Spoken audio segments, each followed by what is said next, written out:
Okay, let's go.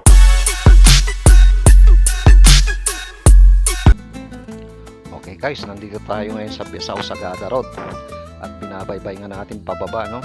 At ma-approach natin ang bayan ng Sagada.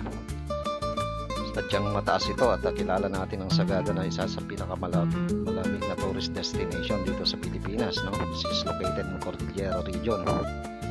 Ang altitude nito ay meron siyang above sea level na 4,750 feet at nasa maximum altitude naman ng maabot ng 6,100 feet, which is located in southwest of the Sagada town proper, at yan ang Mount Ampakaw.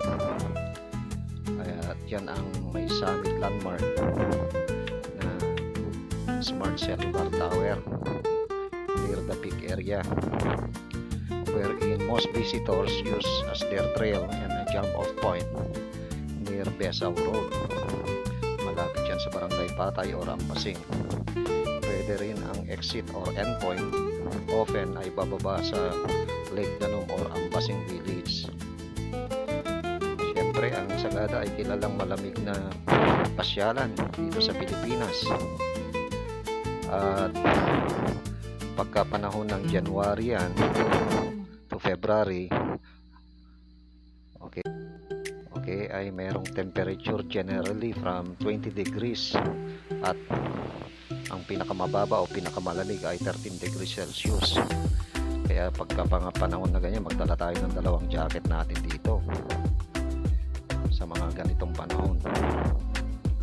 And during summer, malamig pa rin kasi hindi naman bababa yan sa 15 degrees to a high of 27 degrees, at ang 27 degrees Celsius ay malamig pa rin typically, ano? Unlike dun sa atin na maabot ng 38 to 42 degrees Celsius, kaya sobrang init. Okay, at ang Sagada ay kilalang tourist attraction kasi syempre dito pa rin ang pinakamaraming pine trees comparing to other areas of Cordillera region. Dito rin makikita popular na kultura ng mga kanilang libingan na tinatawag na hanging coffin.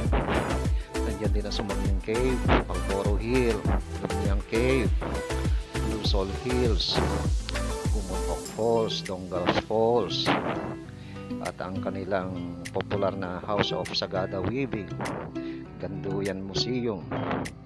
At pag ikaw ay madaan sa mga gandang tanawin dito sa Quiltepan Road, ang Eco Valley, ang Aguin Rice Terraces, at ang Sagada Pottery.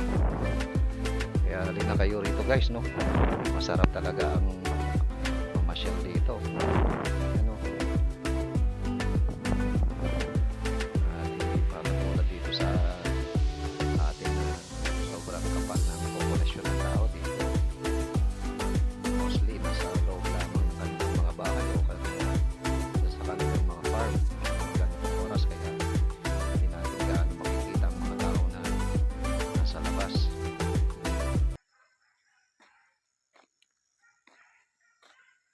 Welcome to Sagada Mountain Province. Ito ako ngayon sa Mountain Province, Sagada. Daming pine tree.